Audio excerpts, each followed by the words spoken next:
السلام عليكم ورحمة الله وبركاته. أهلا بكم حبايبي في قناتي عالم الطبخ والحلويات مودي وريان. النهاردة هنعمل فطيرة سريعة للعشاء، هتكون طرية ولذيذة جدا وهتعجب الأولاد، وهنحشيها جبنة. بس قبل ما نبدأ الفيديو بتاعنا ياريت ما تنسونيش باللايك وتفعيل الجرس علشان يوصل لكم كل جديد. هنجيب معانا طبق كبير او بولة كبيرة علشان خاطر نعجن فيها. معانا هنا كوبايتين لبن دافيين، مش عايزاهم سخنين يا دافيين، وكوباية مية برضو دافية، ونص كوباية زيت، ومعلقتين خميرة فورية كبار، ومعلقة سكر كبيرة. هبدأ أقلب كل المقادير دي معايا. أهم حاجة اللبن والمية يكونوا دافيين علشان خاطر العجينة تشتغل معايا. هنا هنضيف بيضة على اللبن اللي احنا حطينا فيه الخميرة، ونبدأ نرب البيضة كويس جدا عشان ما يبقاش فيها اي تكتلات، لازم نربها كويس. هبدأ اجيب الدقيق بتاعي. انا هحط الدقيق حسب ما العجينة تقبل معايا. انا مش عايزاها طرية قوي ولا عايزاها يابسة جامد. هنا خدت مني حوالي 3 كوبايات دقيق. ابدا انا حطيت رشه ملح على الدقيق، وابدا اعجنها كويس، ولو احتاجت دقيق تاني اضيف لها. تمام. انا المهم يكون عندي زي ما انتم شايفين العجينه تكون متماسكه وما تكونش طريه قوي.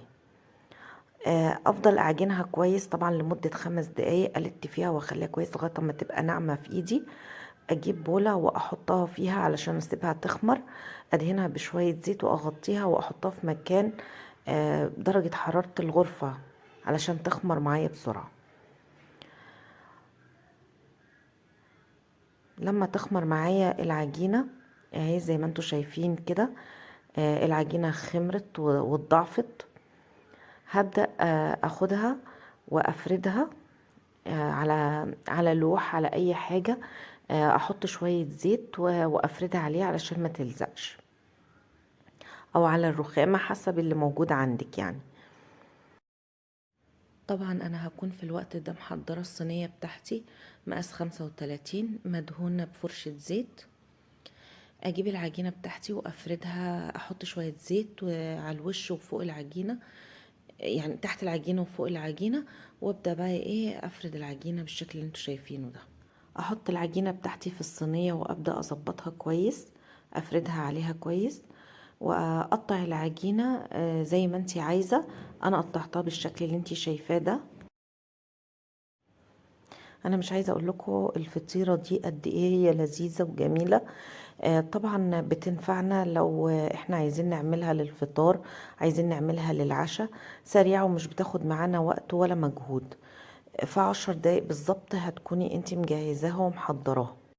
زي ما انتوا شايفين انا بحط هنا جبنة حلوم، دي اللي موجودة عندي. ممكن انتي تحطي جبنة فيتا، بتبقى طعمها جميل جدا بالجبنة الفيتا. حطي موزاريلا، شيدر، ميكس، اللي موجود عندك حطيه. زي ما انتوا شايفين كده انا بحط الجبنة في المكان اللي انا قطعته او حددته بالسكينة. ما تخافيش مش هتتحرق ولا هيجرى لها حاجة.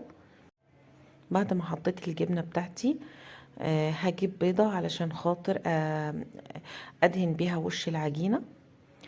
هربها كويس جدا بالفرشة، وبعد كده بالفرشة وادهن على العجينة بس ما اجيش يم الجبنة بالشكل اللي انتوا شايفينه ده. البيضة بتديها لون حلو قوي، لونها بيبقى جميل واحمر وحلو.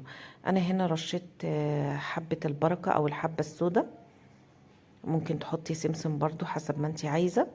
وحطيتها في الفرن على درجة حرارة 200، وبعد كده سبتها نص ساعة لما ارتفعت وبقت بالشكل اللي انتوا شايفينه ده. لو حبيتي تولعي لها الشواية من فوق في الاخر كده 5 دقايق عشان تحمر ممكن.